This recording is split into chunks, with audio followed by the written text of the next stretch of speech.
The breakfast crowd at Maple and Main was steady, silverware chiming like tiny bells.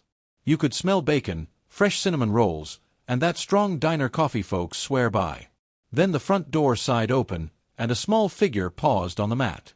You won't believe what happened next, because silence walked in with him.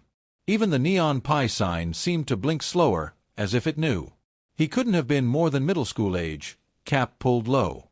Shoes scuffed, backpack heavier than it looked, eyes careful and bright. He stood there a beat, like a kid at the edge of a pool. Rain freckles clung to his jacket, shining under the pendant lights. He took one small breath, then another, like he was asking permission. If stories like this touch your heart, feel free to subscribe and gently tap the bell. That way you'll catch the next chapter the moment it drops, no pressure at all. We're here to share kindness and real-life wonder, one small scene at a time. Stay with me, because what comes after this breath changes everything. All right, let's step closer together. He slipped to the counter stool at the very end, near the pie case. The stool wobbled, he steadied it with a palm and a tiny laugh. Not a sound from the tables except low whispers and clinking ice. He set his backpack on his feet, like it was precious cargo. Then he folded his hands, as if remembering how to pray. Doris, the server with the sunflower apron, caught my eye and paused. She's all Ohio kindness, Sunday choir voice, and soft white sneakers. Her face was gentle, but the room held its breath anyway. You know that feeling when something small suddenly matters a lot. That's exactly how it felt, like the world shrank to one stool. The boy didn't ask for water, didn't fidget, didn't demand a thing. He just watched the coffee pots, the steam, the stacked mugs. He smiled at the napkin dispenser like it had told a joke. There was a calm about him, honest and plain as toast. And somehow that calm made people restless. A man in a blue jacket cleared his throat near the door. Two teens by the window exchanged glances over their pancakes. Even the radio DJ softened his voice between oldies hits. The boy's cap hid his hair, but not the curve of a bruise. Tiny, fading, like a secret trying to disappear. Doris slid a glass of water his way, the lemon slice bright. He whispered thanks, voice soft, the kind of soft that travels far. You could feel the counter tremble with the ice settling in. He took one sip, eyes closing like it was a prayer answered. Gratitude can be loud without making a sound. By the register, a plaque read, "Family owned since 1968. Under it, a photo of opening day, all smiles and fresh paint. That photo watched everything, like history refuses to look away. The boy noticed it too and straightened without thinking. Respect can be instinct, passed down or learned the hard way. A fly buzzed near the pie case, then thought better and vanished. Even small things cleaned up their act this morning. Outside, Main Street wore last night's rain like a shawl. Pickup trucks, church vans, and a USPS Jeep rolled by. Life kept going, but the room stayed on pause. He reached inside his backpack and pulled out a folded cloth. Careful hands, slow motion, like unwrapping a memory. It was a white t-shirt, clean, neatly pressed at the edges. He laid it across his lap, smoothing each wrinkle with care. Doris watched, and something softened around her eyes. The sink behind the counter hissed, filling, then stilled. The cook, Eddie, lifted his chin, spatula still in the air. You could smell butter hitting hot steel, rich as a hymn. The boy glanced toward the griddle, then back to his glass. Hunger is a quiet language that everyone speaks. He traced the rim of the coaster with a fingertip. Circles within circles, like time, like small-town stories. On the coaster, a verse, handwritten in blue ink, "Be kind." No sermon, just two gentle words, strong as oak. He smiled again, this time to himself. An older lady near the booth with a red lamp leaned closer. Her pearls clicked softly, hands folded over a church bulletin. She whispered, "Bless his heart, not as pity but as prayer." The air warmed a notch, like a cloud moved off the sun. Sometimes kindness walks in before anyone stands up. "Can I help you, sweetie?" Doris asked, voice warm as pie. He nodded, eyes steady, brave in a small way. "Just a minute," he said, like he was still deciding. Words careful, shaped by good manners and long roads. Then he added, "Please," and it mattered. Somewhere in the kitchen, A timer chimed and was ignored. 2 to go orders rested in white bags by the door. The world kept asking for attention, but we stayed here. At this end of the counter, Time sat down and waited. The boy glanced again at the family photo. There's a verse I keep tucked in my heart for moments like this. Be not forgetful to entertain strangers, for some host angels unawares. Not a lecture, just a lamp for the feet on rainy days. Mercy looks ordinary right up until it saves a life. Doris knew it, her eyes said so. He lifted the t-shirt and turned it to reveal a tiny emblem. Not flashy, just stitched with care, like something earned not bought. Doris frowned in concentration, trying to place it. The teens by the window craned, then pretended they weren't. Curiosity is a quiet tide that pulls whole rooms. The bell over the door jangled, then settled back. A gust of cool air brushed through, smelling of wet pavement. Someone laughed outside, then footsteps faded down the block. Inside, chairs creaked as folks shifted, unready to look away. The boy's hands trembled for the very first time. He took off his cap, just for a second, then slipped it back on. A pale line crossed his forehead like a half-healed story. He wasn't there to cause trouble, that much was plain. He was there to be seen, which is a different kind of brave. Sometimes the bravest thing is to stay. Eddie wiped his hands on a towel and stepped forward. His apron was stained with butter and long years of mornings. "Kid, you need something?" he asked, not unkindly. The boy answered with a nod that tried to be a smile. He looked at the menu like it was a mountain. "I can pay a little," he said, voice almost a whisper. "Not much, but I can help clean tables after." That landed differently, like rain on dry ground.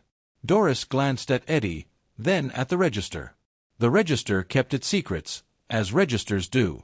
At a booth, a man unfolded the local paper. Headlines about roadwork, the high school game, a church bake sale. Nothing about the way a room can change in a breath. He lowered the paper and watched like the rest of us. The boy folded the t-shirt again, one edge perfect with the next. Doris poured water for 3 more tables and circled back. "Pancakes?" she asked, soft as a lullaby you never forget. He nodded, then shook his head, then nodded again. Hunger and pride wrestled and called it a draw. "Anything is fine," he said at last. She wrote on her pad and tapped it twice, a habit. Eddie caught the signal, spatula rising like a flag. Butter met batter with a sound that takes you home. The room sighed, a little less tense, a little more human. Grace looks like pancakes more often than not. Across the window, Main Street reflected the diner lights. A yellow school bus rolled past, brakes sighing like old bones.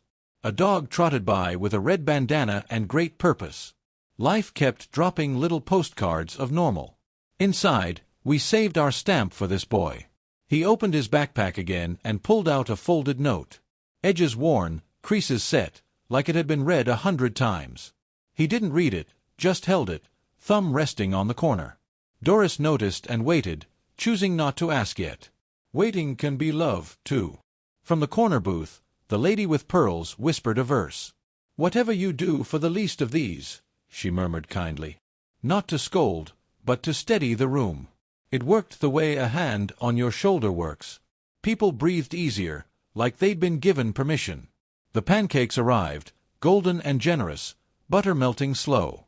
Syrup pooled like stained glass in morning sun. The boy's eyes widened, surprised by simple abundance. He bowed his head for a heartbeat that felt like 3. Then he lifted his fork, grateful as sunrise. He ate carefully, not fast, as if honoring the gift. Doris refilled waters, then left him space to be. The radio played an old hymn dressed up as a pop song. Some folks hummed without noticing, a choir of small kindness. It's amazing what mercy can do to a room. Halfway through, the front door creaked again, a longer sound. Bootsteps approached from the sidewalk, steady and sure. Someone paused outside, just beyond the glass, shadow on brick. Eddie looked up, Doris did too, like a tide turning. The boy glanced toward the door and went very still. Hope flickered across the counter like light through leaves. He set down his fork and smoothed the t-shirt once more. Doris wiped her hands and squared her shoulders gently. Every story has a hinge, and we were right there. You could feel the hinge warming up. A pickup idled at the curb, engine soft as a purr. The Pearls lady pressed her palms together and smiled. Eddie's spatula tapped twice, a signal he didn't know he made. The boy tucked the note back into his backpack with care. The doorbell waited, holding its breath with the rest of us. Some say angels announce themselves with trumpets. Others arrive hungry, polite, and a little bruised. Mercy doesn't ask for credentials, then decides what's fair. It simply shows up with pancakes and time. And time was about to get interesting. Doris leaned in and whispered, "You're safe here, okay?" He nodded, a small promise between strangers. Safety is a chair pulled out and a plate kept warm. It is the sound of your own name remembered kindly. We didn't know his name yet, but kindness said it anyway. The bell finally chimed, bright and certain, no longer shy. Bootsteps crossed the threshold with calm authority. A hush spread from table to table like a soft breeze. The boy lifted his eyes toward the sound, steady again. And that's exactly when the trouble decided to show its face. Because where mercy gathers, pride is never far behind. A figure near the register straightened, jaw set like stone. He had opinions, and he wanted the room to have them too. You could feel the next choice arrive, heavy as a gavel. But choices can surprise you, especially in a family diner at dawn. The shadow outside shifted, and a familiar scent drifted in. Lavender, warm wool, and just a hint of coffee creamer. Doris blinked, recognizing something even before she turned. People leaned forward without meaning to, hope tugging sleeves. The hinge of the story moved one click closer. And right there, in the space between pancakes and pride, we waited. We waited for a word, a name, a yes or a no. We waited with our hands, our eyes, our better angels. Because some doors swing wider than they look. And the next swing would change how everyone remembered this morning. Caleb Whitaker stepped from the office, jaw set, keys jingling. Acting manager, owner's son, sleeves rolled like he meant business. His eyes flicked from the register to the boy's plate. That steadiness looked like order, but it felt like a storm. You could tell a decision had already been made. "Who seated you?" he asked, voice even, not warm. The boy straightened, napkin folded neat as Sunday linen. Doris hovered, sunflower apron bright as a small sunrise. "I did," she said, gentle, steady, brave and kind. The room tilted toward whatever came next. Caleb glanced at the sign by the pie case. House rules, all caps, polite but hard around the edges. No loitering, no unaccompanied minors without permission. He tapped the frame like a judge taps a bench. Every coffee cup seemed to pause mid-steam. "We're full today, kid," Caleb said, chin lifted. "Can't have folks sitting without an adult." The boy nodded, hands flat, shoulder bruises quiet. "I can pay, sir," he whispered, almost a prayer. He reached for his pocket with careful dignity. Out came a handful of coins, warm from travel. Nickels, dimes, and one proud quarter, all in hope. They clinked like little bells that made no difference. Caleb's face didn't move, except at the eyes. "Finish up quick, then you'll have to go." Eddie stepped closer, spatula at parade rest. "Caleb, it's one plate, let the kid be." Doris set a palm on the counter, breathing steady. The Pearls lady looked over, kindness bright as glass. Tension braided itself like ropes on a dock. Curiosity spread like a ripple through lake water. Who was this boy with good manners and coins? Why was the rule louder than simple mercy? And why did the emblem on that shirt whisper? Questions piled higher than the pancake stack. Caleb noticed the emblem and frowned, searching memory. Not a brand he recognized, but stitched with care. "Where'd you get that?" he asked, tone sharpening. The boy lowered his eyes, thumb tracing a thread. "Someone gave it to me, sir," he said softly.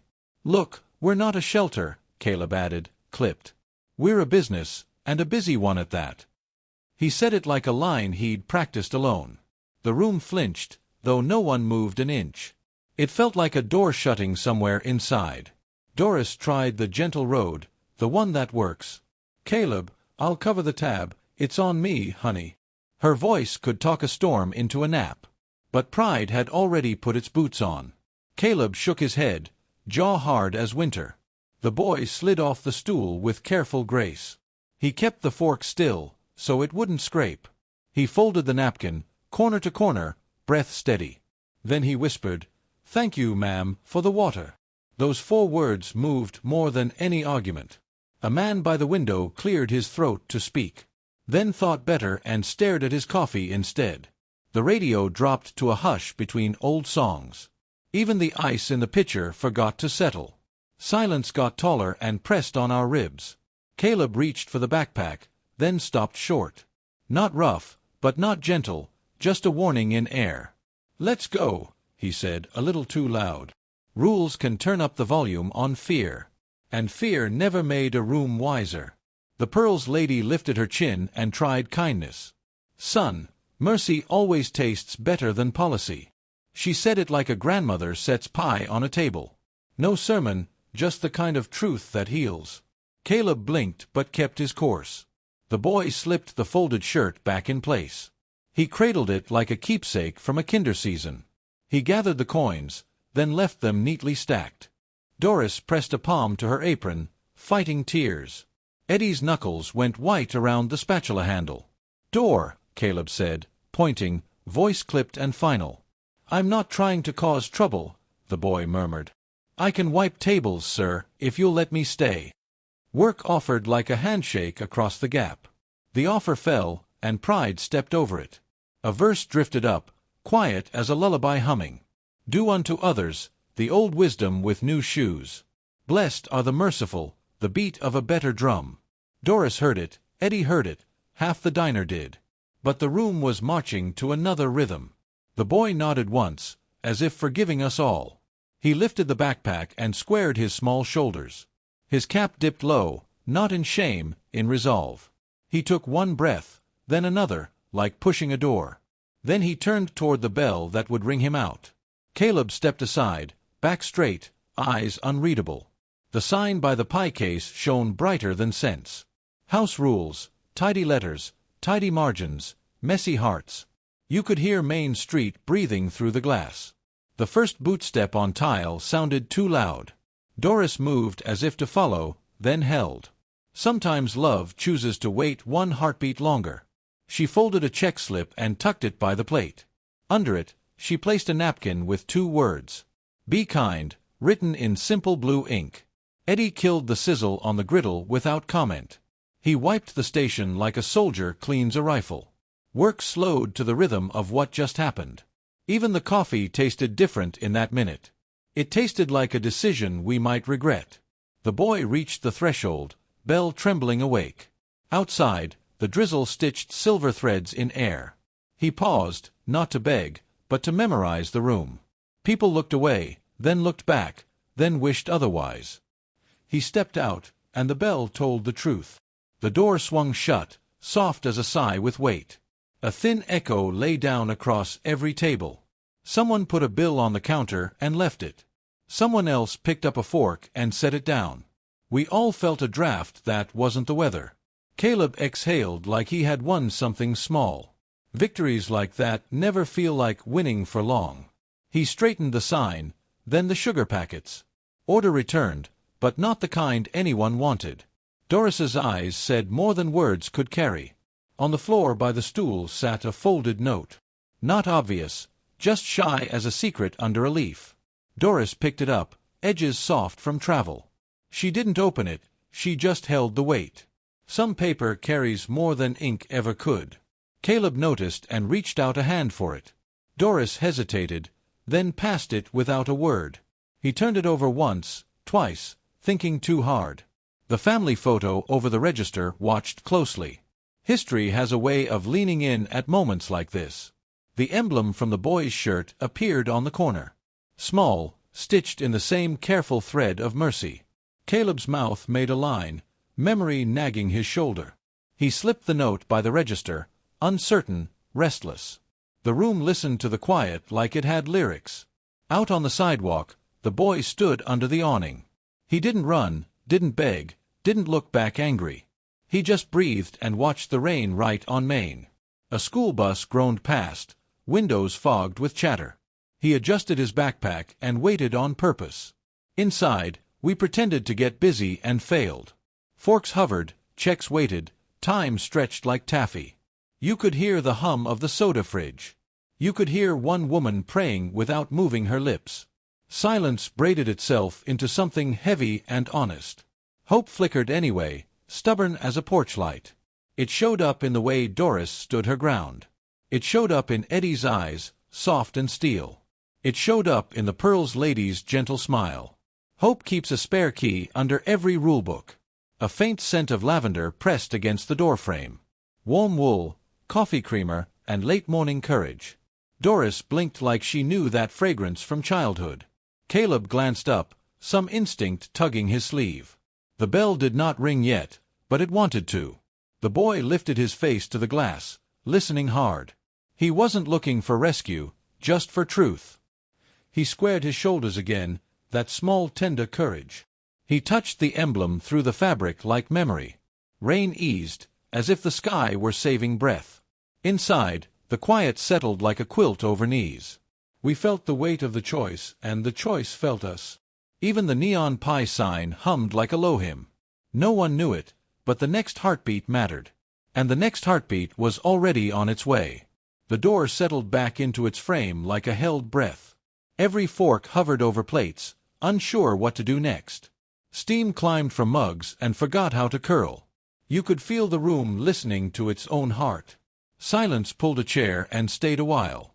Outside, rain stitched softer threads along Maple Street. The boy's reflection floated in the glass like a question. He didn't flinch, didn't plead, just waited with purpose. That calm made the quiet inside even louder. Curiosity leaned over every booth to see. Caleb straightened sugar packets into tidy little fences. Order is a habit when conviction shakes. His jaw worked, but his eyes kept drifting. They found the note by the register and stalled. Something about its weight wouldn't sit right. Doris stood at the end of the counter, hands folded. She breathed slow, like Sunday between hymns. Her sunflower apron looked brave and small at once. She whispered, "Lord, lend us softer eyes." Hope hummed under the words like a low chord. Eddie wiped the same clean spot on the griddle. He wasn't cooking, he was buying the moment time. The spatula tapped once, like a shy door knock. Patience has a sound if you listen for it. It sounds like metal thinking things through. By the red lamp booth, the Pearls lady watched steady. She had that church basement calm, casseroles and comfort. Her lips moved with a verse older than her pearls. "Kindness first," she mouthed, not to scold, to steady. The room took the words and held them close. Main Street kept sliding past like a slow river. A UPS truck sighed, then rolled on with purpose. A yellow dog shook itself free of the drizzle. Normal life paraded by, hats off to nobody. Inside, we rehearsed the next decision in whispers. The radio landed on a Motown memory and hushed. A little static crackled like distant thunder. Then the DJ said nothing at all, which felt right. Even music knows when words would be too much. We let the quiet carry the melody instead. Over the register, the family photo kept watch. Opening day smiles, fresh paint and high hopes. Those faces had set this table for decades. You could almost hear them ask, "Who are we today?" The picture waited for our answer with patience. Coffee steam drifted toward the neon pie sign. It traced lazy halos and broke into tiny crowns. Grace sometimes arrives in shapes we can't name. Folks stared like it might spell a message. What nobody knew was, it nearly did. Caleb lifted the note, just a corner's worth. A crease opened like a shy eyelid in paper. He glimpsed a smudge that looked like a drawing. Maybe a cross, or maybe a bridge, couldn't tell. His throat clicked, then he set it down. Through the glass, the boy watched the pie case glow. Kids know how warmth looks, even from the sidewalk. He set his backpack down, then pulled it close again. You could see the choice, heavy as wet denim. He chose to wait, which is a kind of fight. Doris fetched a to-go carton and froze halfway. Would offering it ease or deepen the cut? Mercy can fumble if it rushes the field. She set the box down gently, like a prayer card. Then she waited for a nudge bigger than pride. Two teens by the window forgot their phones. They watched like the diner was a tiny theater. "Man, he's brave," one whispered, barely air. The other nodded, guilty about the pancakes. Guilt can be a tutor if you let it. A draft slid under the door like a rumor. It carried lavender, warm wool, and memory. Doris blinked, pupils widening like dawn. Eddie sniffed, then pretended he hadn't. Caleb straightened, but couldn't say why. Someone coughed into a napkin just to move air. Somebody else lined up jelly cups in a rainbow. Busy hands are old medicine in small towns. But the hush kept threading the room tighter. We were stitched to the same question now. A Bible verse on a coaster peeked through a ring. Do justly, love mercy, walk humbly, handwritten plain. Not a sermon, just a map for rainy days. It sat there, ordinary as toast, strong as oak. I swear the letters looked brighter than before. Then a tiny surprise slipped in sideways. The note on the counter fluttered all on its own. A corner turned, showing a stitched emblem twin. Same careful thread as the boy's folded shirt. Caleb stared like memory jostled his shoulder. "What if we're wrong?" Doris asked the quiet. No one answered, but the silence shifted weight. Rooms can change their minds, you know. It starts with a breath shared across strangers. It ends with a door opening wider than rules. The Pearls lady slid $1 toward the register. "Put it toward whatever mercy costs today," she said. Her voice didn't travel far, but it landed deep. Caleb's eyes flicked, then settled on the bill. Small gifts can push big hinges, inch by inch. Eddie cracked an egg like he was blessing it. It hit the grill with a soft applause. He added bacon he hadn't been asked to make. "Just keeping things warm," he muttered, eyes kind. Readiness is faith with sleeves rolled up. Outside, the boy tilted his face to the clouds. Drizzle thinned, leaving sparkles on his cap brim. He hummed a tune you hear in older churches. A hymn that knows sorrow and doesn't scare easy. Hope rode the notes like birds on a wire. Two regulars from St. Paul's paused in the doorway. They saw the boy, then looked inside for cues. Their hands hovered near the bell but didn't touch. They stepped back, letting the moment be big. Restraint can be love wearing quiet shoes. Caleb rubbed his palm, ring finger to thumb. Old habit from Little League, when calls felt tight. He looked at the sign, then passed it to people.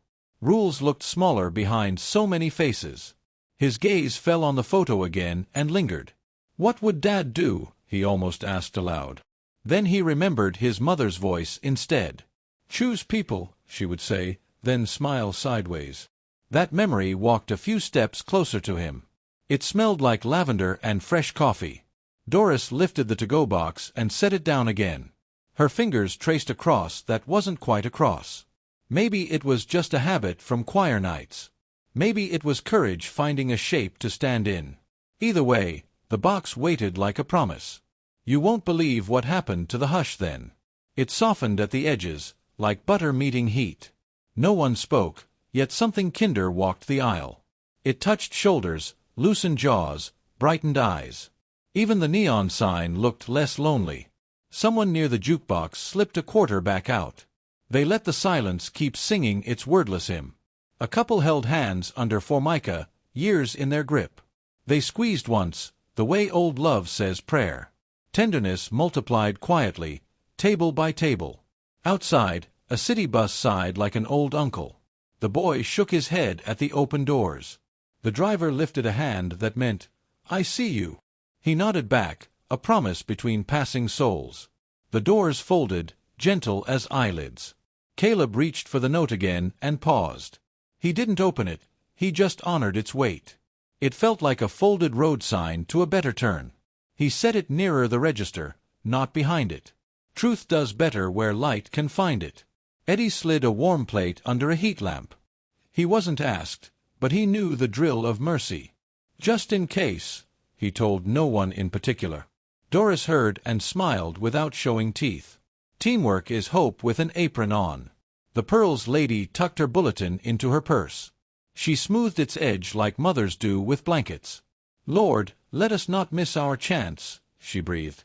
It wasn't loud, but it was heard. Rooms have ears when love speaks up. A gust pressed the glass, Then let go, shy.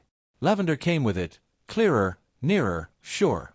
Caleb's shoulders loosened as if they recognized home. Doris lifted her chin, eyes bright and wet. Eddie set the spatula down and waited still. What nobody knew was, the clock had chosen sides. The second hand started cheering for Mercy now. You could hear it in the soft ticks, brave as drums. We were already walking toward a Kinderchoice. Our feet just hadn't noticed they'd moved. Then a shadow pooled on the sidewalk, measured and calm. Not rush, not bluster, not anger, not show. A presence older than our worry paused at the glass. It stood with the patience of someone who's raised a town. Doris pressed her palm flat to the counter and breathed. The bell string quivered from a touch not yet taken. Caleb's hand hovered near the register and stilled. Eddie's eyes found Doris's, a question and an answer. The Pearls lady smiled like she'd seen this before. Some doors open themselves when the time is kind. Outside, the boy lifted his chin, steady and brave. He looked not at the sign, but past it to faces. He reached for his backpack strap and held fast. Rain left the awning edge in patient pearls. The world leaned forward, ready to listen.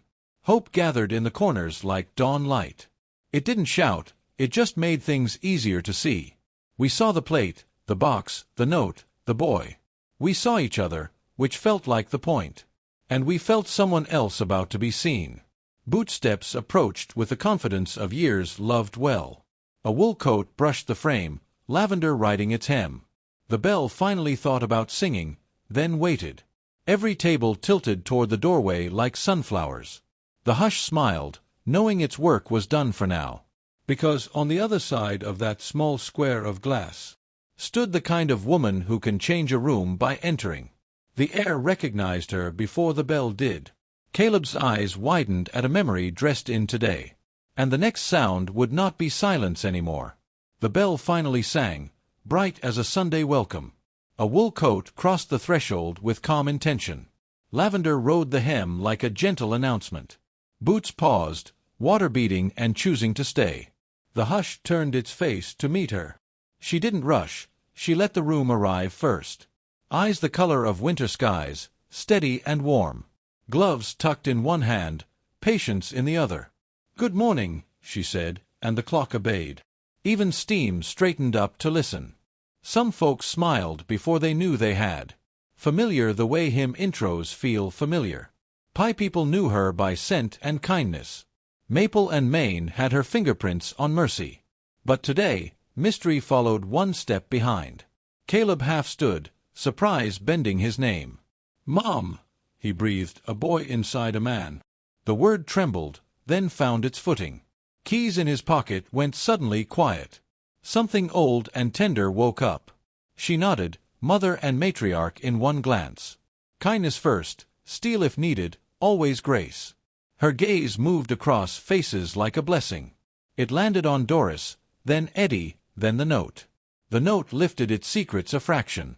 Gloves to the counter, palm to the paper's edge. She felt the crease like a scar on a story. The stitched emblem winked in careful thread. Her breath caught, small, like a match in wind. No one noticed, and somehow everyone did. Through the glass, the boy stood under the awning. She saw him as if the world stepped aside. Cap damp, backpack hugged, courage standing still. A bruise fading like yesterday's thunder. Her eyes softened, then brightened with purpose. She turned to the room without turning away from him. "Did someone greet our guest?" Voice calm as tea. "Guest, not problem." Language turned the light on. Chairs creaked, guilt sat up straighter, hope too. Even the radio chose to say nothing. Caleb cleared his throat, rules marching in. House policy, mom, unaccompanied minors, liability. The sign by the pie case tried to look taller. She listened all the way to the end. Listening can be the bravest first move. "I like rules," she said, smile quiet and sure. "They keep us steady most days, not all days." Her hand rested on family-owned since 1968. Family means we notice when days are different. Mercy nodded from somewhere near the coffee. Doris stepped closer, sunflower apron brave as ever. I served him water, he thanked me sweet, she said. Eddie lifted a plate no one ordered, just in case. The Pearls lady smoothed her church bulletin. Small witnesses lined up like choir notes. Martha Whitaker, yes, the owner's mother, exhaled slow.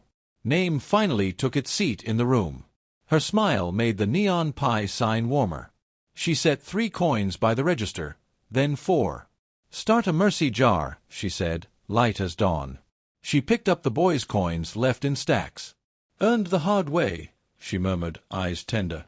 Coins clinked like a promise learning words. She added a bill, folded once, then twice. House match, she said, and the room breathed. Eddie slid a warm plate under a softer lamp. Keeping the welcome hot, he muttered, hopeful. Martha's glance thanked him without grammar. Teamwork put its apron on and smiled. Kindness found a bigger table. What happened at the door? She asked Caleb gently. He straightened, pride choosing its boots again. Policy happened, he said, voice even, thin. Martha nodded like a teacher who remembers recess. Then let people happen now, she answered. She lifted the note, turned a corner of time. A sketch, bridge or cross, lived in a smudge. The emblem matched the shirt the boy cradled. What nobody knew was, memory had its sleeve tugged. She tucked the paper nearer to daylight. The room tilted toward the glass like sunflowers. Martha walked to the door, step steady, kind. She didn't rush the hinge, she honored it. Fingers to bell string, lavender near as comfort. She opened a space wider than wood.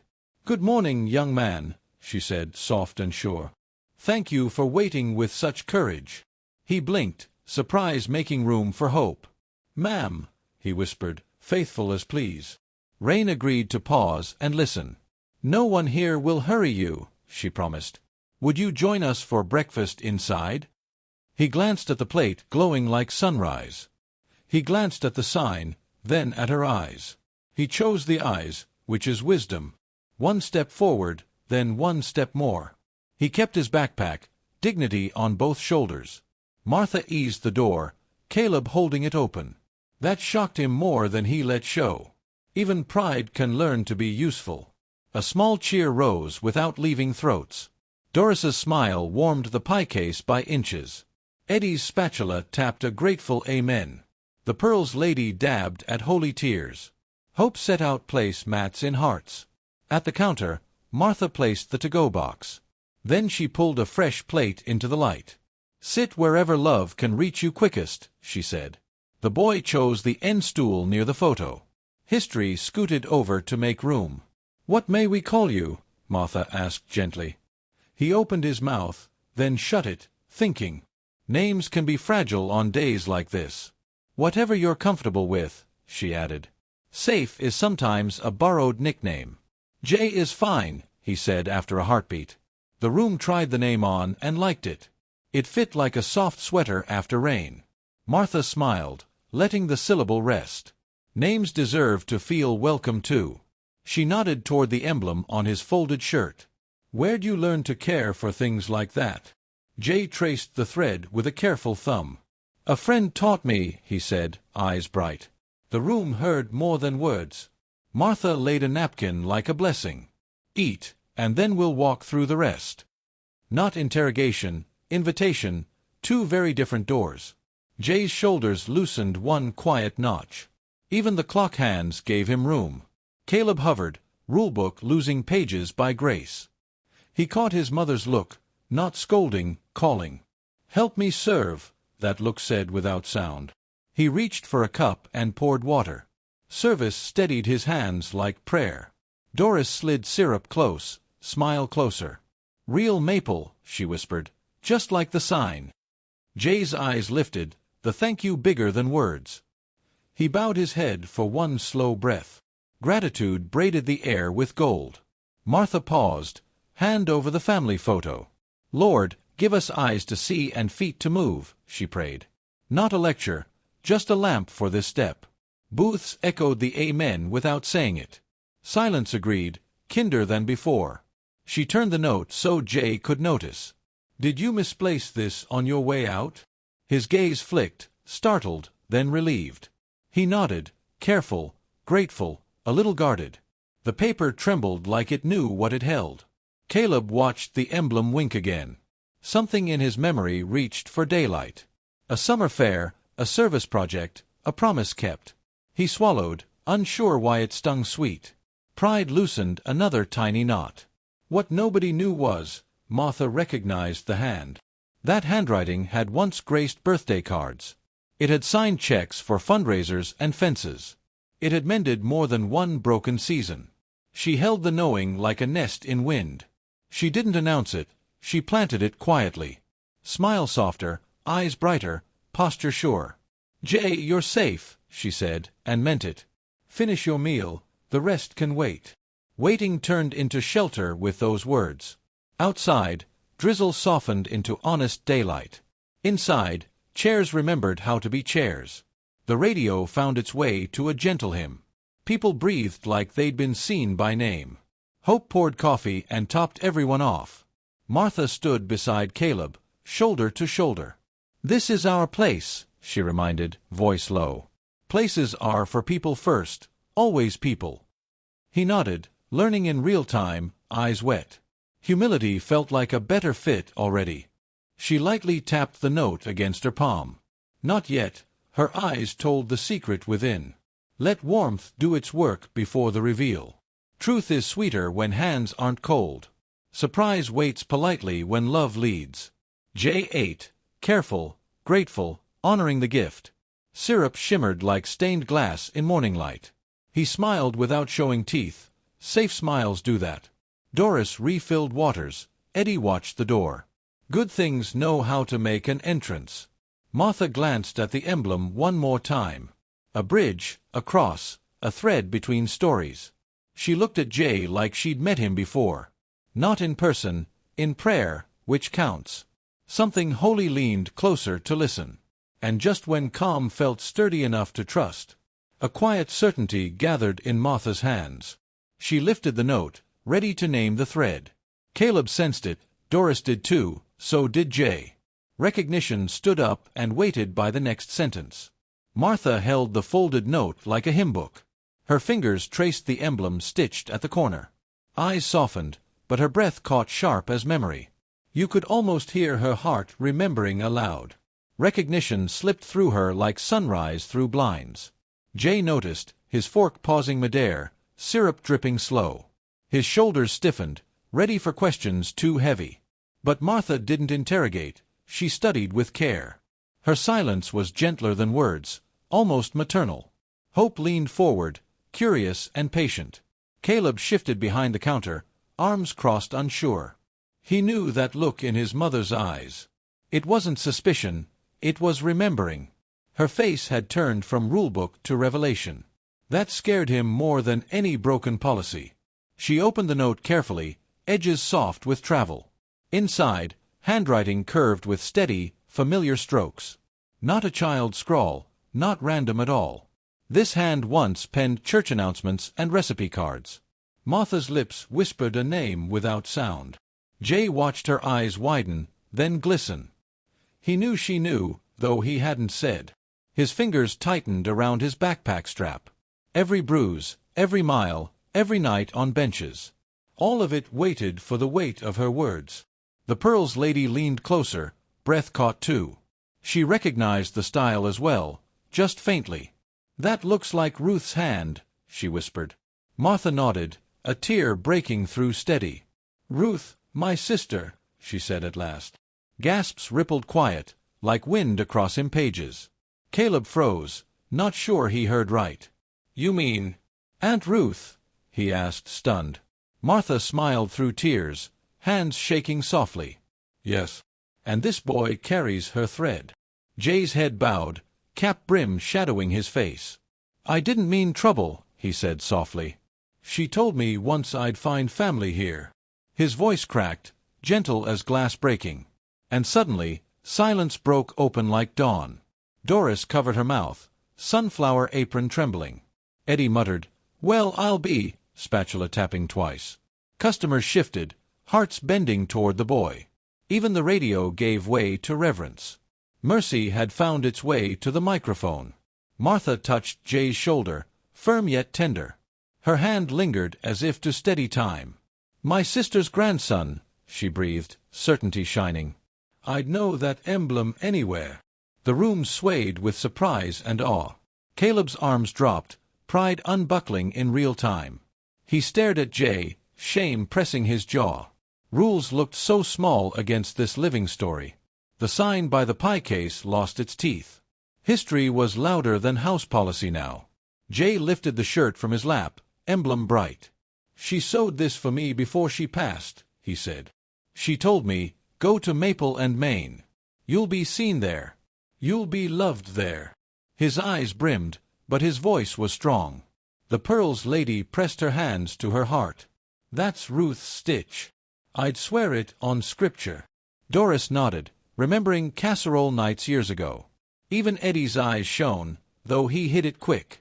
The past had come home for breakfast. Martha drew Jay closer, no hesitation. She held him like missing pieces reunited. Her lavender and wool wrapped him safe. "You've been ours longer than you knew," she said. Tears found their way into grateful silence.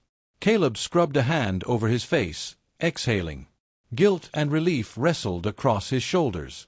He stepped closer, awkward, searching for words. "Kid, no, Jay, I didn't know." His voice was small, but honest. Jay glanced up, not angry, just tired. "I've had doors close before," he whispered. "But I hoped this one would open." The line landed heavy, tender, unforgettable. Even the clock ticked slower to hear it. Martha kissed the top of Jay's damp cap. "Doors are open, sweetheart. They always will be." Her certainty stitched itself into every corner. The neon pie sign buzzed brighter, like applause. Grace had walked in wearing an old stitch. The diners shifted, ashamed of their stillness. Someone coughed, someone whispered, "Amen." Hands reached for wallets, coins, folded bills. The mercy jar filled before it existed. Hope jingled in quarters and dollar bills. Caleb finally sat beside Jay at the counter. He didn't speak right away, just stayed. Sometimes presence says more than apology. Jay looked at him, a flicker of trust. Forgiveness hummed between them, unfinished but alive. Doris set down a fresh glass of milk. "On the house," she said, eyes tender. Jay's smile cracked through, shy but real. The diner warmed by 3 whole degrees. Milk and mercy both nourish better shared. Martha lifted the note again, smiling soft. "It was meant for you," she told Jay. Her finger traced Ruth's neat, steady words. "You're not lost. You're not alone. Find them." Tears blurred the edges, but love read clear.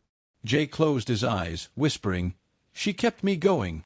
A hush fell again, not heavy, but holy. Like prayer over supper or lullabies in rocking chairs. Everyone in that diner knew they witnessed more. A miracle wrapped in pancakes and lavender. Caleb exhaled, steady for the first time. "Mom, I get it now," he said quietly. "Rules matter, but love matters most." Martha nodded, proud, eyes shining through tears. Lessons land best when love teaches. Eddie clanged his spatula like a gavel. "All right, folks, let's do right by family," he said. Laughter bubbled through tears, easing the air. Relief sat down at every table. Joy tastes better with syrup anyway. Jay took another bite, this time with ease. The diner hummed like a choir warming up. Chairs scooted, people leaned closer, stories brewed. Every face wanted to keep this boy safe. Hope passed the salt shaker with a grin. But Martha wasn't finished, not yet. She held the note up once more. There was one more line no one had seen. Her eyes widened as she read it aloud. And the next truth was bigger still. Martha held the note higher, as if catching better light. Her thumb traced the crease like a road to a sacred place. The room leaned in without moving an inch. "You won't believe what this last line says," she breathed. Hope climbed onto every shoulder and refused to get down. She read slowly, voice warm and firm as a pew. "If a boy arrives wearing my stitch, treat him as my own. Give him what I left for mercy and for home. Teach him the work of this table and this town. His name is Jay, and he belongs to us." The words landed like bells, ringing in soft waves. Doris pressed a hand to her chest, eyes shining. Eddie stared at the griddle as if it might cry. The Pearls lady whispered, "Thank you," into folded hands. Even the neon pie sign hummed an amen. Martha swallowed and kept reading the part no one knew. "Maple and Main kept me alive through lean winters," Ruth wrote. "So I leave my share for the hungry and the hopeful. And I appoint Jay as heir to that mercy, not for privilege, but to steward kindness so no child is turned away." Caleb's keys went quiet in his pocket, heart louder than pride. He had enforced a rule on the very heir of mercy. The irony stung, then softened into learning. He lifted his eyes to Jay, apology forming without grammar. His mother's glance said, "It's all right, now do right." Jay blinked hard, like the room had brightened too fast. "Ma'am, she said she had a plan, but not like this." His voice wobbled, then found a center. "I thought it was just a shirt and a story." What nobody knew was, it was a doorway. Martha turned the note to show the stitched emblem. Bridge and cross, thread meeting thread, simple and sure. "She called this the bridge," Martha said softly, "because mercy is how we cross to each other. And a cross is how we remember to bow low." Doris breathed out a laugh that sounded like rain easing. All this time, the jar we needed was already waiting. Eddie tapped the spatula twice, unofficial gavel of grace. The room trembled with gladness it didn't know where to put. Jay stared at the plate like it just learned his name.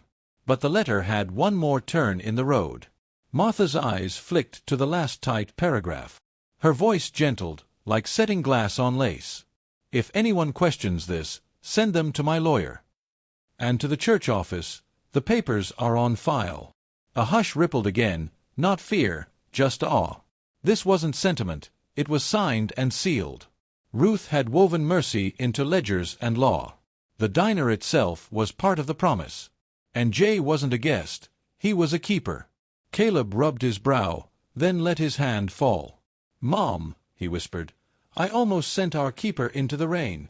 Martha touched his arm, forgiveness quick and bright. "We've all stood in the wrong doorway," she said. "Grace shows us a better one and holds it open." Jay cleared his throat, brave and careful. "I don't know anything about running a place," he said. "But I know what it feels like to be hungry. And I can promise to notice the next kid at the door."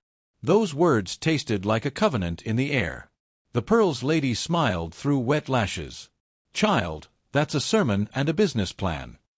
Doris laughed softly, joy shaking off old dust. Eddie grinned, then hid it inside the griddle's steam. Laughter and tears finally remembered each other. Martha looked back to the page, another surprise waiting. Ruth had drawn a tiny map in the margin. A backroom cabinet, third shelf, a tin with blue flowers. "Open it when the time is right," the script said. "It holds recipes and receipts, but also reasons." Caleb exhaled, remembering the dusty tin. He had moved it around, never opened, never asked. Now it glowed in his mind like a lamp behind glass. Reasons, he thought, what a word to leave behind. He almost stood up before remembering to breathe.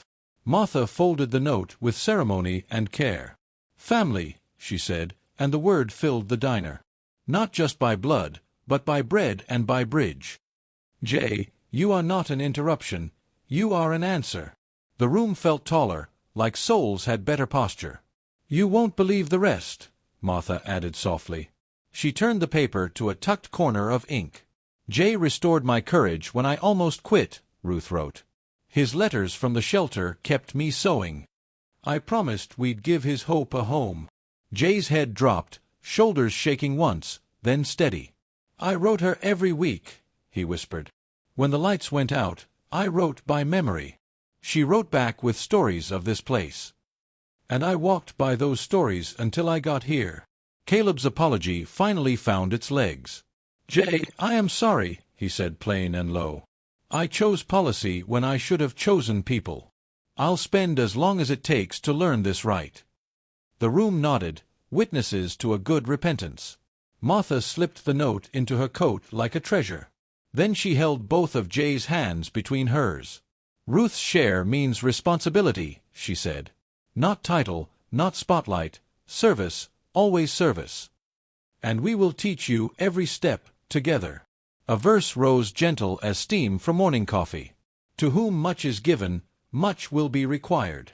Not a threat, a compass with a steady needle. Jay nodded, courage taking a deeper seat. Responsibility can feel like belonging when love holds it. Doris placed a pen by a guest check slip. "First lesson," she smiled, "we learn names. Write down any you want us to remember." Jay wrote slowly, careful letters, no rush. He underlined Mercy like it was a person. But the letter's echo refused to quiet down. It kept pointing at the map to the blue tin. Eddie wiped his hands, eyes on the office door. "Feels like the time is about right," he said. Martha's smile said, "Maybe in just a minute. Because shock has a rhythm, and so does acceptance. You hold the news, then the news holds you." Everyone needed one more breath before another bell rang. Everyone needed one more sip before another page turned. And somewhere a cabinet waited like a faithful friend. Jay glanced at the family photo above the register. He looked at faces he was suddenly part of. It was like stepping into a choir mid-hymn. You listen first, then you sing the note you can.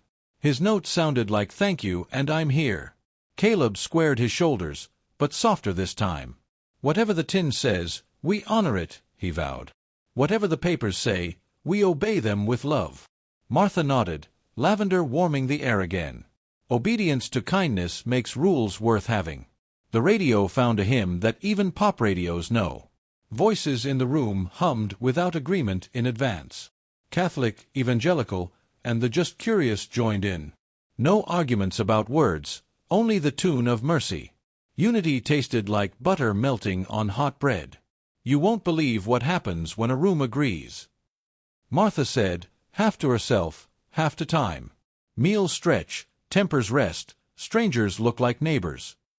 Ruth knew that, which is why she stitched bridges.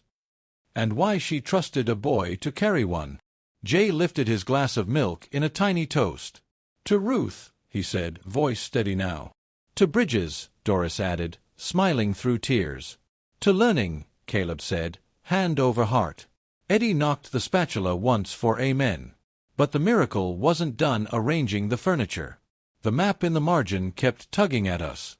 A cabinet, a tin, a promise blooming unseen.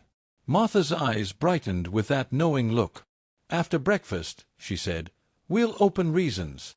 Jay nodded, finishing the last bite with peace. He folded the napkin like a new beginning. The emblem on his shirt caught the light and answered. The sign by the pie case looked softer somehow. House rules had met a larger house. Caleb stepped from behind the counter, less manager, more man. He stood beside Jay like a bridge getting braces. No speeches, just presence, which often costs more. The diners relaxed into the mercy they'd witnessed. Even the floor creaked like it approved. Martha tucked the note back into her coat pocket. She patted it once, a promise between sisters. Then she glanced toward the office with its sleepy door. The clock on the wall seemed to nod permission. Time had switched teams and was cheering for kindness. "You won't believe what that tin holds," she said. "Recipes, yes, but also something Ruth called reasons. Reasons feed a town longer than biscuits do. They build a table no storm can flip. And I think Jay is written all over them."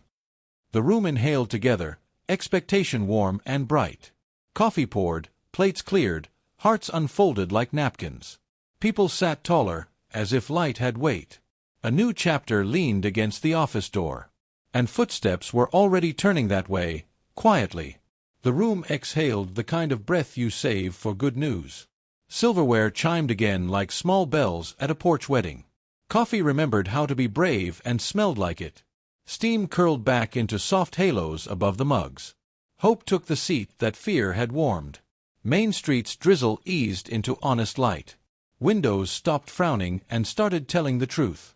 The neon pie sign hummed a happier key. Even the jukebox pretended it knew the hymn. Joy walked in wearing comfortable shoes. People shifted from whisper to welcome without being told. Smiles traveled table to table like casseroles after church. A little laughter slipped out and did not apologize. Eyes softened, shoulders lowered, hands unclenched. The air learned a kinder grammar.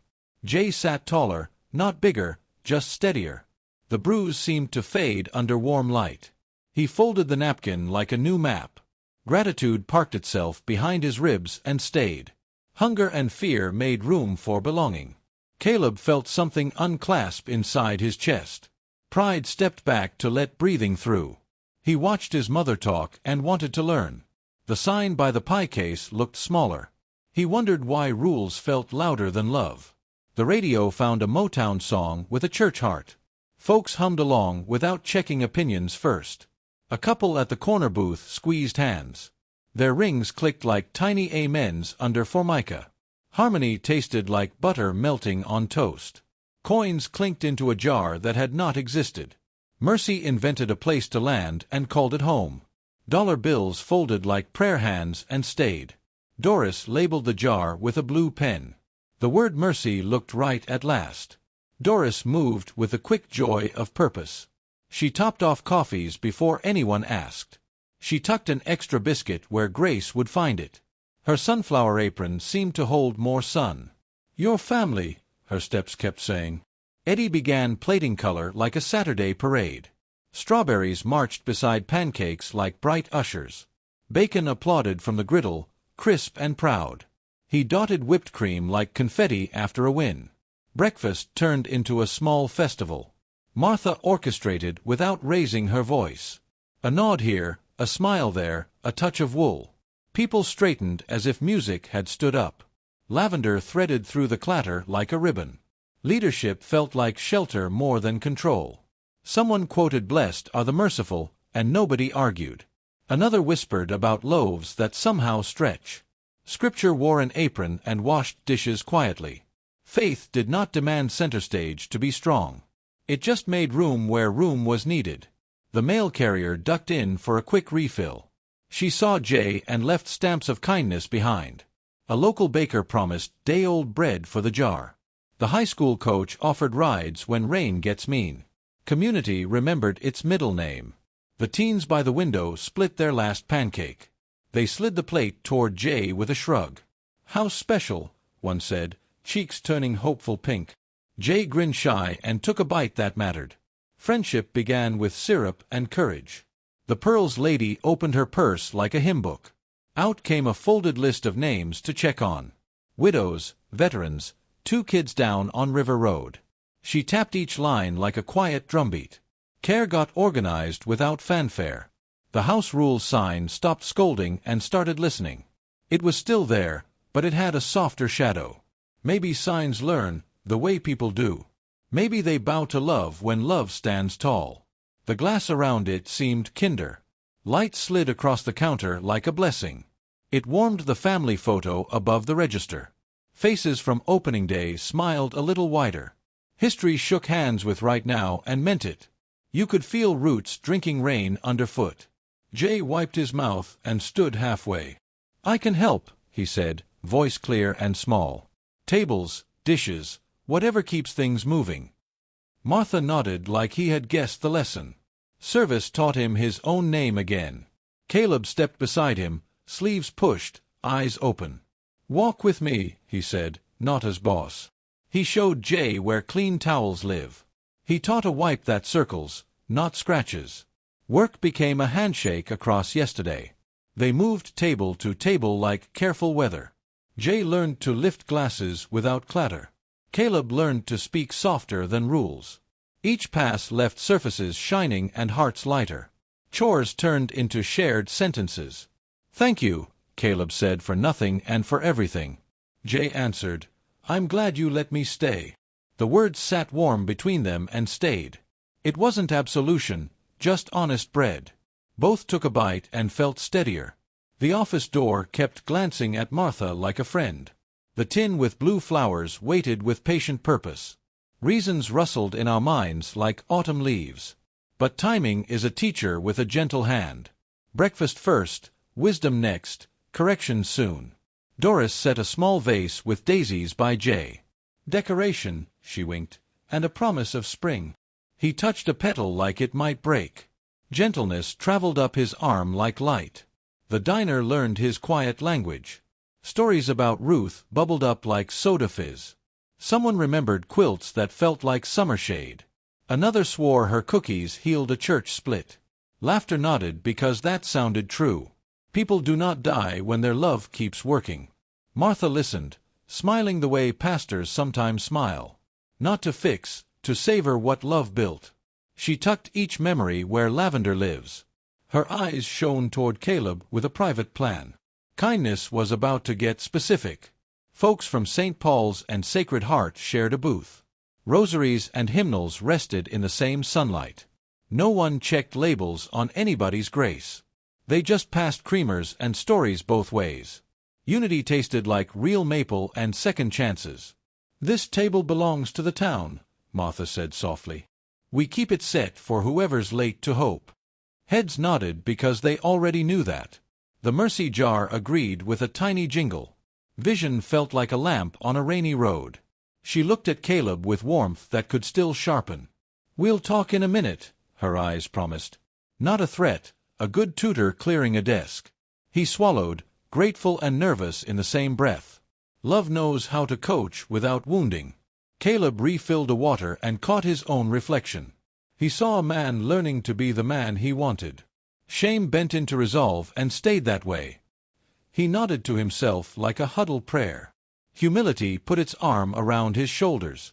Outside, word of warmth ran faster than weather. A school counselor peeked in and waved. A mechanic from Cedar Street dropped off a gift card. The town stitched another row into the quilt. Mercy scales up quietly and on purpose. Martha folded her gloves and touched the office key. "Caleb, walk with me," she said, voice calm as sunrise. Jay paused, dish towel in hand, listening close. The room hushed, ready for a lesson meant to bless. And the hinge of the morning turned one notch more. The office door clicked soft, like it knew to mind its manners. Dust motes drifted in a sunbeam, slow as Sunday. On the filing cabinet sat the Blue Flowers tin, waiting. Caleb stood, hands empty, pride set down at last. Martha closed the door and opened her heart. She didn't raise her voice, she lowered the temperature. "Sit," she said, like a quilt being offered. Lavender and coffee met in the middle. Her eyes were clear, kind, and not fooled. Truth pulled up a chair beside them. "What did you protect just now?" she asked gently. "The business, your nerves, or your neighbor?" Questions did the work a lecture can't do. Caleb swallowed, throat dry as chalk. His answer arrived honest and late. "I protected my image," he said, small and true. "I hid behind the sign because I was scared. Scared of getting it wrong, of being taken." He stared at the floor like it had answers. Humility cracked the door and peeked in. Martha nodded, not in victory, in fellowship. "I've done that," she said, and meant it. "Your grandfather caught me once scolding a stranger. He put an apron on me and said, 'Lead lower.' Best sermon I ever heard in an apron. Rules keep the wheels on," she continued, steady. "But love decides where the wagon goes. When the two disagree, we stop and pray. Then we move the rule, not the person. Do you see the road I'm pointing to?" Caleb looked up, eyes clearer than before. "I do," he said, voice a little taller. "I was wrong, and I need to make it right." He rubbed his palms like starting a fire. "Tell me how to begin." "Begin in front of the table you hurt," she said. "Not to perform, to repair what's tender. Keep it simple, keep it human, keep it warm. Then take the lowest job for a spell. Let your hands preach before your mouth does." A verse hummed through her words like a bass line. "Do justice, love mercy, walk humbly, everyday shoes." Not a contest, a compass pointing home. Caleb nodded, the syllables finding his bones. "All right," he breathed. "Let's go do this." They stepped out into light that forgives quickly. The diner looked up the way classrooms do. Doris slowed, Eddie paused, the Pearls lady waited. Jay's eyes met Caleb's without flinching. Courage stood between them like a friend. Caleb took a breath the size of a promise. "Jay," he said, plain as fresh water, "I was wrong to push you out. I chose policy over a person I should have welcomed. I am sorry, and I ask your forgiveness." The room didn't clap, it exhaled relief. Apologies are best served without garnish. Jay nodded once, then twice, like checking the bridge. "I forgive you," he said, voice steady. "Can we work side by side today?" Martha smiled like a porchlight at dusk. "That's the school I like," she murmured. "Class is in session, desks of mercy, pencils of courage." She touched the mercy jar with 2 fingers. Lesson 1, Our budget follows our love. She faced the room, gentle pastor without a pulpit. "A traveler came to our door, and we hesitated. Thank God mercy knocks twice. Let's be the ones who open quicker next time." Heads bowed, Catholic, evangelical, and in between. "Good Samaritan rules here," she added softly. "We cross the road, we pay the bill, we stay the night. No theology test at the doorway. Only the question, can we help you today?" The jukebox hummed agreement without coins. Martha turned to Caleb, lesson getting practical. "Take the bus tub and the mop," she said. "Let your shoulders learn what your mouth just prayed. Start with the table by the window." "Yes, that one, the crumbs tell the story." He slid the strap over his arm, no complaint. Doris handed him a towel, grin tucked away. Eddie bumped his shoulder, "A quiet you got this." Caleb moved like a man learning to listen. The bus tub preached better than a megaphone. At the window, the Pearls lady lifted her cup. "Humility looks handsome on you, son," she said. "No offense to your shirt." He chuckled, surprised by the release. Laughter braided the lesson to his ribs. He wiped the sill where rain had kissed dust. He straightened the jelly rack without fuss. He noticed the sign's reflection turning softer. Inside his chest, a knot let go. Outside the glass, Main Street smiled back. Martha gathered staff at the end of the counter. "Quick huddle," she said, palms open. "Micah's map, everyday edition. See, serve, stay. See the person first, serve before you're asked, stay till warmth lands. Everything else is garnish." Jay listened like a sponge soaking sunrise. "Where do I start?" he asked, eager and shy. Martha pointed to the door with a smile. "Start there, eyes first, rules second. Welcome is our native language." The town watched a small miracle do push-ups. 2 folks from St. Paul's shared salt with Sacred Heart. A mechanic wiped his hands and left a gift card.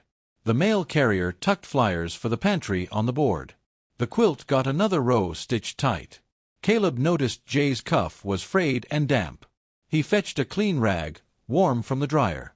"Here," he said, no pity, just kinship. Jay took it like a handshake with a future. Dignity nodded and stayed at the table. Doris opened a fresh ledger by the register. She wrote Mercy tab at the top in tidy blue. "Credits from kindness, debits to hunger," she joked. Caleb slid a folded bill under the first line. "House match," he said, borrowing his mother's tone. Martha leaned on the counter, truth without thorns. "Confession is what we say, repair is what we do. We're forgiven to get our hands busy. Let today's apology pay tomorrow's bill." Jay's eyes glowed like campfire embers. She took a breath and told on herself kindly. "I once sent a widow away by accident. Thought she was selling, not asking for help. Ruth marched me to her porch with hot soup. I learned faster with a ladle in my hand." Eddie rang the bell like church after a storm. "Forgiveness breakfast," he announced, voice grinning. "Extra bacon for anyone admitting something today." Half the room qualified and laughed about it. Joy washed the corners like spring rain. Caleb brought Jay a fresh apron, not a prop. "Partners wear the same uniform," he said. Jay tied the strings like he meant every knot. The emblem on his folded shirt winked. Bridges know when new planks fit. Martha let her gaze rest on the office door. The Blue Flowers tin waited like a chord unresolved. "After the rush," she said, "we'll open reasons. First we practice what the reasons will ask." Anticipation smiled and saved its seat. They practiced till the practice felt like muscle. Caleb bussed, Jay greeted, Doris watered, Eddie sang. The Mercy jar chimed like a polite bell choir. Main Street leaned in, curious and kinder. The diner remembered its first love. Martha circled back to Caleb for a final nudge. Humility isn't a season, it's a size, she said. Wear it daily, it stretches with use. He nodded, the words fitting better than before. A lighter man walked back to his mop. Jay paused by the family photo, studying faces. Feels like they're rooting for us, he whispered. They are, Martha said, finger-tapping glass. And they will, if we keep choosing people. History agreed with a warm, steady glow. A couple from Cedar Street rose to leave. Caleb hustled to hold the door, eyes bright. Come back hungry, he said, meaning more than food. They smiled like they'd found a new church. Hospitality wore blue jeans and meant it. Doris slipped a small index card into Jay's pocket. Names to learn by heart, she whispered. Folks who need the first hello every time. Jay pressed it like it was treasure. Welcome became a craft in his hands. The girls by the window waved him over. Tomorrow we can help fold napkins, they said. Jay blushed and nodded, grateful as sunrise. Caleb saw it and wiped another table slower. Community was getting sticky in the best way. Eddie leaned toward Martha, chin at the office. Time for the tin? He asked, eyes dancing. Almost, she said, with that porch-light smile. Let the lesson finish settling first. Wisdom never rushes the bake. Outside, clouds broke like a shy smile. Light spilled down River Road and found the sign. Maple and Main looked taller without moving an inch. Hope wrote its name in the window fog. Even the bell seemed to stand a little prouder. Martha gathered Caleb and Jay in the aisle. Thank you for learning in public, she said. Thank you for forgiving in public, she added. Tomorrow begins today if we let it. Both nodded, hearts salted and sweet. She tipped her chin toward the office at last. The tin holds recipes and reasons, she reminded. Reasons are how we keep a promise living. Let's finish these plates, then turn that key. The room leaned forward like a congregation at the last hymn. Jay glanced at the door, then back to work. He straightened a chair and lifted a smile. Caleb followed, apron steady, steps new and sure. Martha's hand rested on the note in her pocket. And the next chapter waited, warm and breathing, just beyond the latch. Morning rinsed Maple and Main in clean light. Chairs sat straighter, as if they'd practiced overnight. The bell yawned, then remembered its job and smiled. You could taste fresh starts in the coffee steam. Curiosity tiptoed in and took the corner stool. Jay arrived early, cap dry, eyes bright and steady. He knocked once on the frame, a gentle hello. Doris waved him in like family on Thanksgiving. Caleb nodded, apron already tied without defense.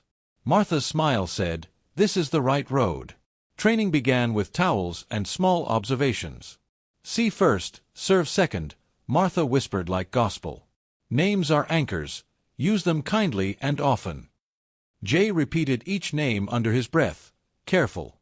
Memory stitched itself to love, one thread at a time. The regulars tested out their best welcomes.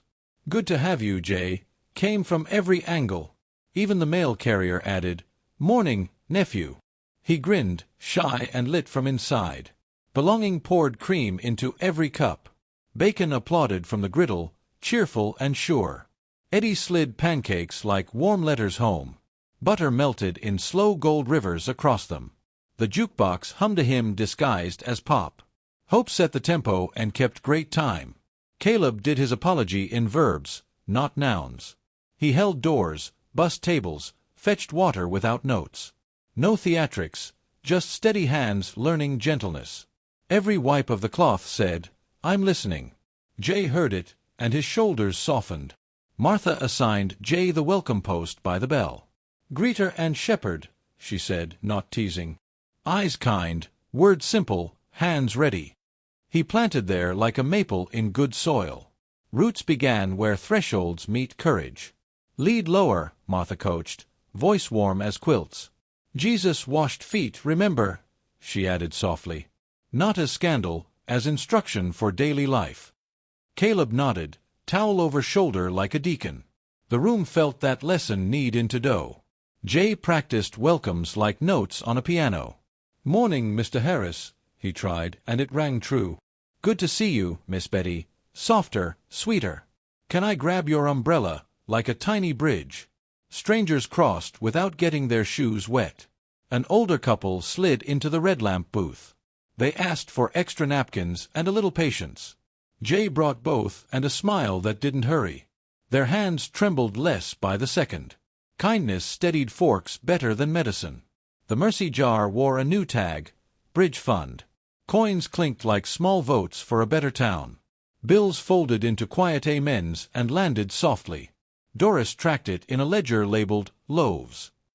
Everyone understood the math without numbers.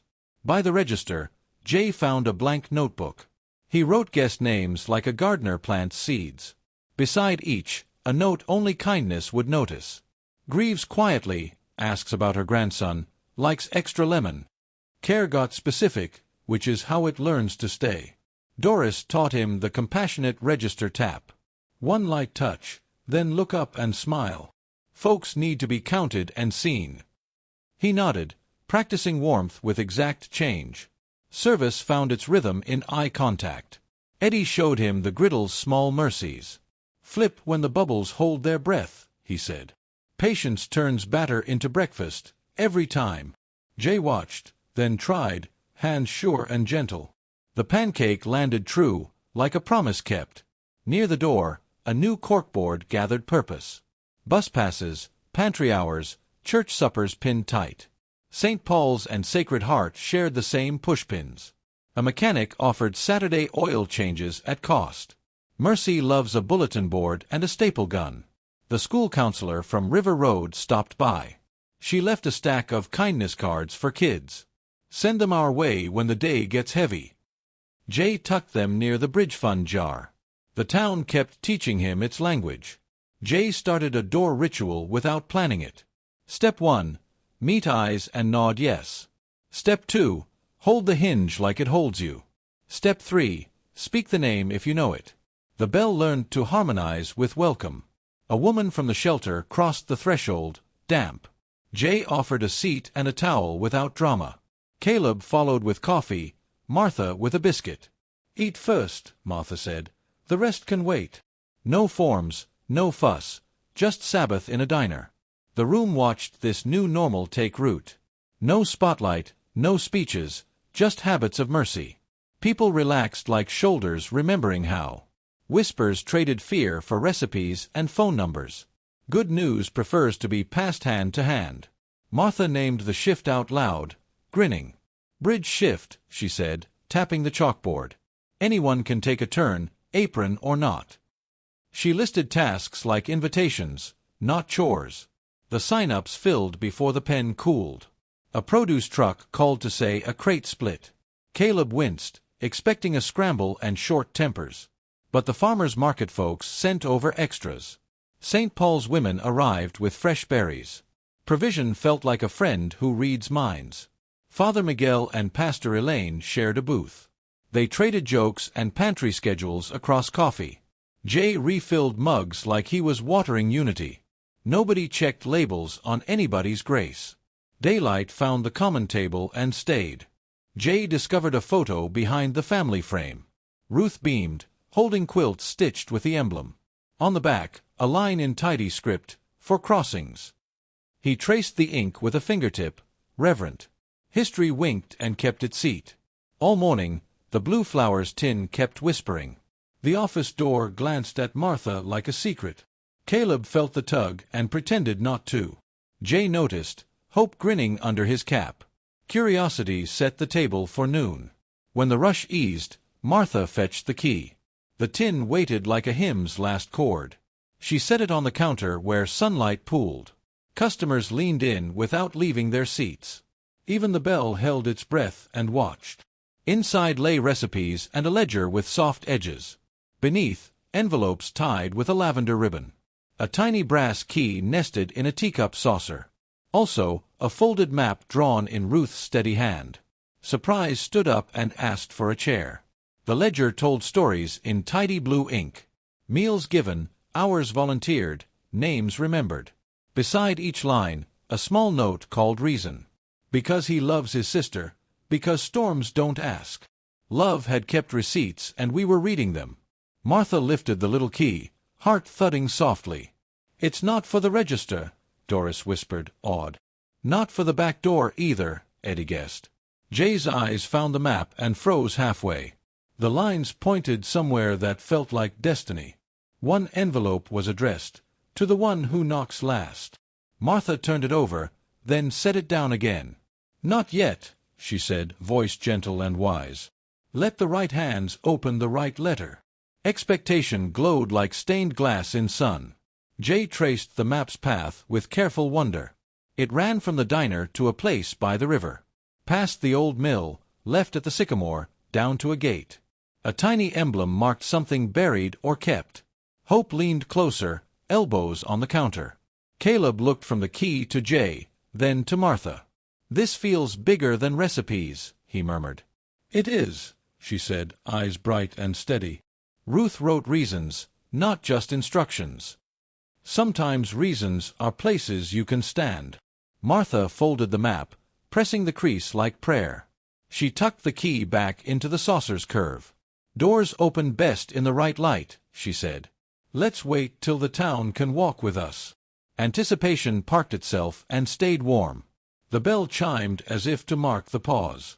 Doris refilled mugs that had gone empty with awe. Eddie plated slices of pie without being asked. Jay breathed in and out like a metronome for courage. Surprise softened into a steady kind of hope. By late afternoon, the room settled into kindness. People spoke softer and laughed easier than before. The bridge fund jar hummed like a small engine. Even the sign about rules felt friendly, not fierce. Start again had turned into keep going. Martha rested a hand on the tin and smiled. "Ruth, you beautiful planner," she whispered. "Always 2 steps ahead with grace in both hands." She looked at Jay, then at the door, then back. The next step waited just beyond the latch. Caleb wiped the counter one last thoughtful time. He caught his reflection and didn't look away. A different man stared back, lighter, useful, willing. He nodded to that man like meeting a cousin. New beginnings looked good on him. Jay tucked the notebook into his apron pocket. He felt taller without being any taller at all. Names rustled inside like leaves learning a song. He touched the emblem under the fabric, grateful. Home had started speaking his first language. Martha gathered them close by the counter's edge. "Tomorrow," she said, "we follow Ruth's map together. Bring boots, not excuses. Bring faith, not noise. Let the town come, let the reasons breathe." She tapped the tin once, a promise with lavender. Evening light slid across Maine like a blessing. The neon pie sign winked its friendly amen. Saints of every stripe waved on their way out. Jay held the door like it held him back. Because one more knock was still waiting to be heard. Morning gathered the town like a quilt with bright squares. Martha set the blue flowers tin on the counter again. The tiny brass key winked like it had news. Jay's fingers hovered, steady and brave together. Curiosity pulled every chair a little closer. "Boots, not excuses," Martha said with a grin. Caleb held the door like a promise kept. Doris tucked thermoses into a canvas tote. Eddie packed biscuits in a church potluck tin. Even the bell wished it could come along. They followed Ruth's map down River Road. Left at the sycamore, right where the mill remembers. Past the bait shop and the Dollar General sign. The river talked low like an uncle who knows. Hope walked beside them without making a fuss. A gate waited under vines the color of old songs. Rust traced lace along its patient bars. At the center, a small plate with an emblem. Bridge and cross, thread meeting thread, Ruth's hand. Jay touched it like greeting a friend. The key turned easy, like it recognized home. Hinges sighed, then smiled in a thin squeak. Inside, a footpath opened like a book. Sycamore leaves applauded without asking why. The river kept the beat with gentle slaps. They came upon a weathered shed near the bend. Paint peeled in curls like ribbon candy. A sign leaned crooked, Bridge House, Someday. Caleb stalled, breath snagging on the word. Martha's eyes shone the way porch lights do. A second lock waited, smaller, hopeful. Jay looked to Martha, then to heaven, then nodded. The key tried again and found its second voice. The door eased open on a room of reasons. Dust rose like confetti at a quiet parade. Blueprints lay rolled beside a ledger of names. Cots stacked neat, folded blankets, a first aid kit. A hand-lettered mission taped to the far wall. For nights when storm and story run late. And mornings when mercy needs coffee. Ruth's handwriting traveled the room like music. Bridge house, seasonal shelter and skills kitchen. Teach, feed, mend, never shame. Run by Maple and Main and the churches. Funded by the jar, matched by my share. Caleb touched the blueprints like they might breathe. His father's name was penciled in a corner. Tom Whitaker, door frames and dignity, promised. Caleb blinked hard, surprise shaping a prayer. History put a hand on his shoulder and stayed. Doris found a box labeled aprons and names. Inside, blank tags and a Sharpie waiting. She wrote J in careful friendly letters. Pinned it above his heart with quiet joy. "Looks right," Eddie said, voice thick as gravy. Martha lifted a letter sealed with lavender. To the one who knocks last, the front read.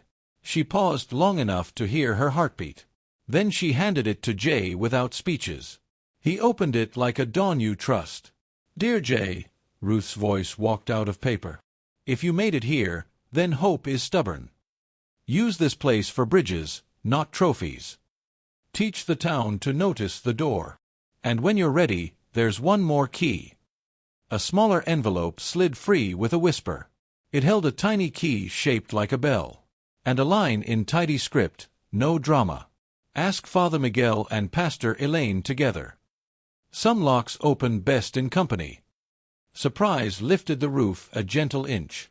Unity got a turn at leading the hymn. Caleb laughed, relieved and reverent at once. Doris wiped happy tears with her apron hem. Eddie muttered, "Well now, that's Ruth all over." They circled the room, finding lists and hope. Volunteer charts, pantry routes, a garden plan. "Second Chances Garden," scratched in pencil. Tomatoes promised in red, beans in faithful green. Work boots practically stepped onto their feet. Martha read a line she needed to hear. "When pride gets loud, send it to do dishes. When rules get stiff, let love bend first. When money runs thin, count reasons out loud. And remember, bridges hold because many hands do." Jay traced the bridge house sign with a thumb. "Someday," he whispered, trying it on for size. Martha smiled, eyes bright as first-day shoes. "Someday starts when we say it out loud." Caleb nodded, already tallying lumber in his head. They carried the ledger back to Maple and Main. People gathered like birds when bread appears.